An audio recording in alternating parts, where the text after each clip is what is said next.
Hello friends, तो आज हम बात करने वाले हैं गोल वेब सीरीज के सीजन 1 की एंडिंग एक्सप्लेन के बारे में। तो क्या है वो, चलिए देखते हैं।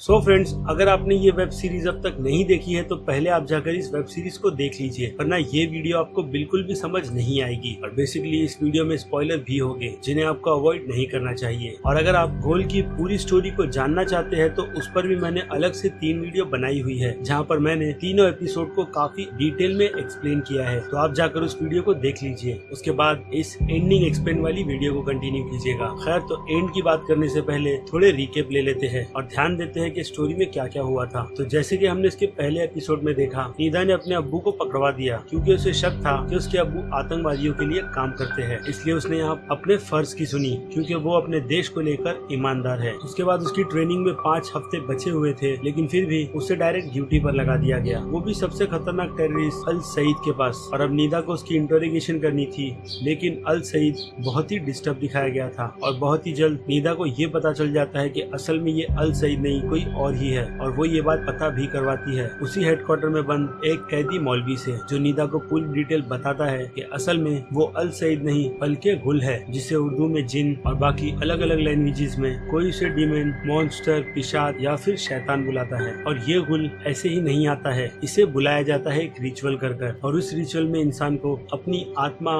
गुल को देनी पड़ती है। यानी वो इंसान अपनी आत्मा का सौदा करता है ताकि बदले में गुल उनका काम करे। यानी जिसने रिचुअल कर बुलाया है वो पूरी तरीके से हार चुका है और उसके पास दूसरा कोई भी रास्ता नहीं है। ऐसे में वो गुल को बुलाकर अपना काम भी निकलवा लेता है और उस जगह से मुक्ति भी पा लेता है। लेकिन वो इंसान जब अपनी आत्मा गुल को देता है तो इससे गुल और भी ज्यादा पावरफुल हो जाता है। यानी यहाँ पर गुल को आत्मा की लालच है, इसलिए वो उन लोगों का काम करने के लिए बिल्कुल रेडी हो जाता है। और यहाँ पर भी नीदा के अब्बू ने यही किया है, क्योंकि वो किसी टेररिस्ट के साथ में नहीं थे, लेकिन हाँ सरकार के खिलाफ जरूर थे, क्योंकि सरकार में कुछ काम इनलीगली हो रहे थे जिन्हें नहीं होना चाहिए था। और जिस जगह पर नीदा के अब्बू को ले जाया जाता है वहाँ पर से कोई भी कैदी आज तक जिंदा बाहर नहीं निकला। उन लोगों ने सभी को मार दिया, चाहे वो लोग बेगुनाह क्यों ना हो। तो एक हिसाब से नीदा के अब्बू सही थे। और अब उन सभी के बीच में गुल वहाँ पर है, जो एक एक कर सबको मारना शुरू कर देता है अपनी एक अलग ही पावर से, जिसमें वो लोगों के दिमाग से खेलता है ताकि वो लोग ज्यादा कंफ्यूज हो जाए और गुस्से में आकर कोई भी कदम उठा ले, क्योंकि यही काम शैतान भी करते हैं। उसके बाद दूसरी पावर्स है उसके पास, लोगों के अतीत की कुछ भयानक चीजों को बाहर निकलवाना,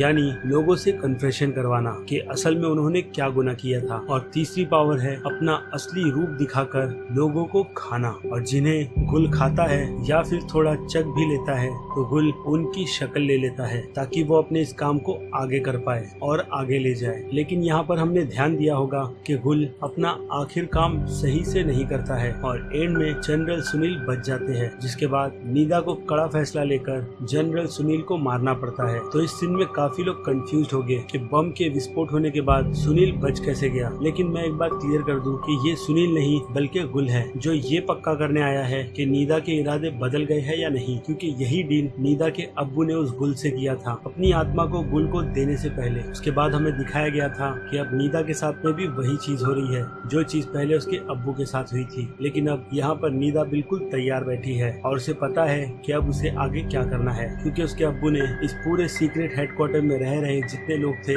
उन्हें मारना और अपनी बेटी को याद दिलाना कि ये लोग गलत है, यही काम सोचा था। लेकिन अब नीदा ने काफी बड़ी सोच रखी है, वो इस प्रॉब्लम को जड़ से खत्म करने वाली है, इसलिए वो भी अब अपनी आत्मा का सौदा गुल से करेगी, लेकिन काफी बड़ी शर्त रखकर। खैर, वो चीज तो हमें सीजन 1 में दिखाई नहीं गई है, लेकिन डेफिनेटली सीजन 2 काफी दमदार होगा और बहुत ज्यादा वायलेंस भी। और जैसे कि मैंने आपको बताया कि सीजन 1 अगर अच्छा चला तो सीजन 2 भी आएगा, क्योंकि ये एक मिनी सीरीज है जो 3 एपिसोड्स में ही खत्म हो जाती है। तो बस इस वीडियो में इतना ही। आपकी क्या राय है इस बारे में मुझे कमेंट कर जरूर बताइएगा। और अगर आपको मेरी ये वीडियो पसंद आई है तो मेरे इस वीडियो को लाइक और मेरे चैनल को सब्सक्राइब करना बिल्कुल ही मत भूलिएगा, क्योंकि इस चैनल पर ऐसी वीडियोस आती रहती है। और अगर आपके कोई भी क्वेश्चन है गुल से रिलेटेड तो वो चीज आप मुझसे मेरे ट्विटर, इंस्टाग्राम और फेसबुक अकाउंट पर आकर पूछ सकते हो। वहाँ पर मैं ये कोशिश करता हूँ कि आपके सभी सवालों के जवाब टाइम पर दे पाऊँ। तो मिलते हैं आपसे अगले वीडियो में। Till then bye.